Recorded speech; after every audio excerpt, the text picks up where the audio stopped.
വീണ്ടും ഞാൻ ധീരജുമായിട്ട് എത്തിയിരിക്കുകയാണ്. ധീരജിനോട് കുറച്ചുകൂടെ വിശേഷങ്ങൾ ചോദിച്ച് കൂടുതൽ കാര്യങ്ങൾ നമുക്ക് ഡിസ്കസ് ചെയ്യാം അല്ലേ ധീരജൻ? ശരിക്കും അവിടെ സിനിമയിലേക്ക് ജയരാജ് സാറുമായിട്ടായിരുന്നു അല്ലേ?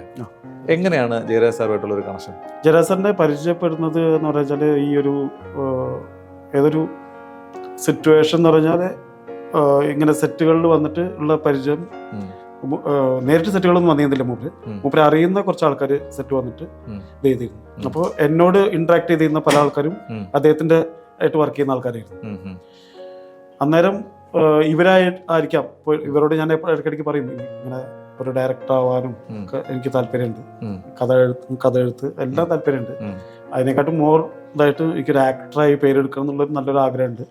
അതാണ് ഏറ്റവും വലിയ ആഗ്രഹം എന്ന് പറഞ്ഞു. അതെങ്ങനെയൊക്കെയോ ചുവട്ടിൽ എത്തി തോന്നുന്നു. അങ്ങനെ എന്നിട്ടാണ് വിളിക്കുന്നത്.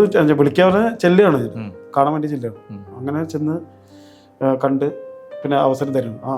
നിനക്ക് ഭക്ഷണം അക്കോമഡേഷനും കാര്യങ്ങളൊക്കെ ഉണ്ടാവും എന്നാണ് പറയാ. അങ്ങനെ പറയാ, വേറെ ഒന്നും പറയില്ല.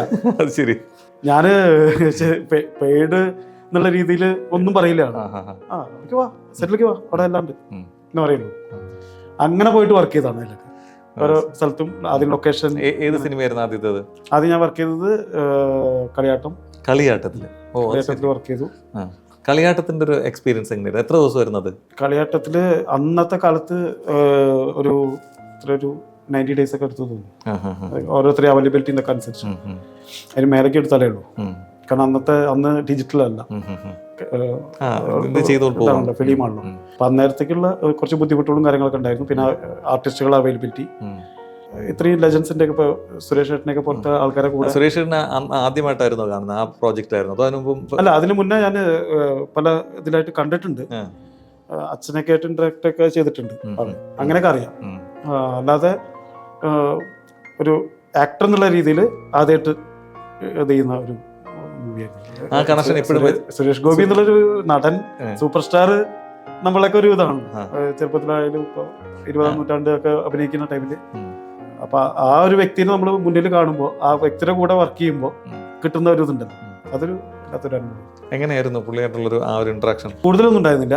മുപ്പത് സീക്വൻസിൽ ഉണ്ടാകുമ്പോൾ ഒരു ഡയലോഗ് പറഞ്ഞു കൊടുക്കുക, അങ്ങനത്തെ കാര്യങ്ങളൊക്കെ ചെയ്തിരുന്നു. ഓ അത് ശരി.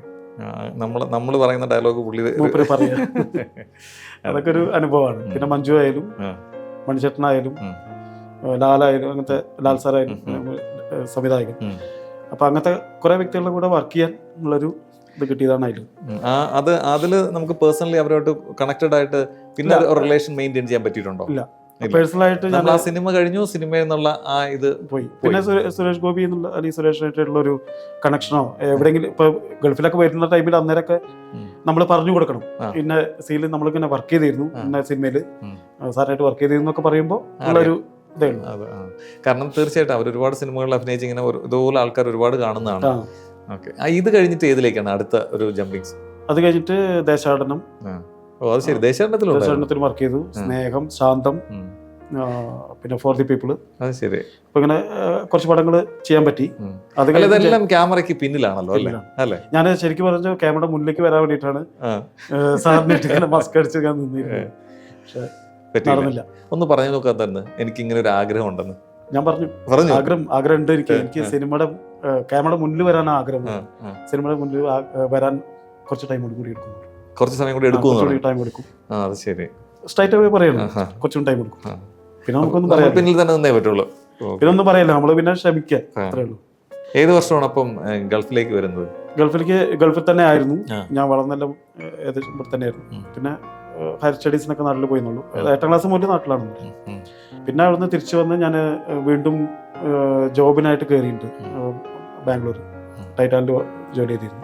അപ്പൊ അത് കഴിഞ്ഞിട്ട് വീണ്ടും ടൈറ്റാനിൽ ജോലി ചെയ്യുമ്പോൾ തന്നെ എന്റെ മനസ്സിൽ വീണ്ടും സിനിമ തന്നെയാണ്. അപ്പൊ അങ്ങനെ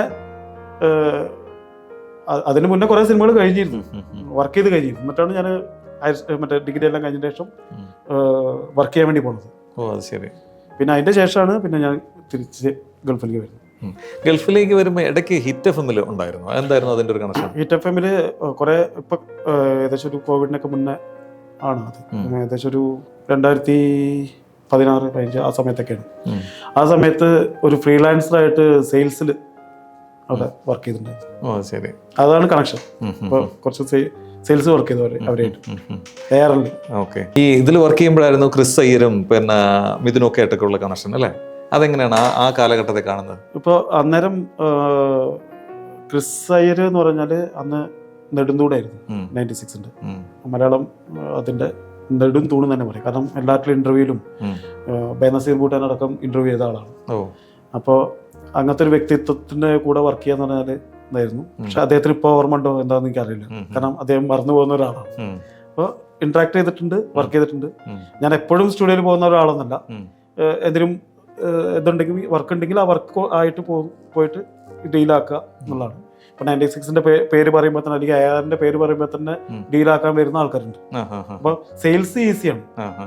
96 എയറിനെ സംബന്ധിച്ചോളം സെയിൽസ് ചെയ്യാന്ന് പറഞ്ഞാൽ ഈസിയാണ് ആയിരുന്നു അന്നേരം. അത് കുറച്ച് നാൾ അതിന്റെ പാർട്ടായിട്ടുണ്ടായിരുന്നു. അത് കഴിഞ്ഞിട്ട് ഏഷ്യാനെറ്റ് ന്യൂസിൽ കയറി. അതിലും ഇത് തന്നെ മാർക്കറ്റിംഗ് ആയിരുന്നു.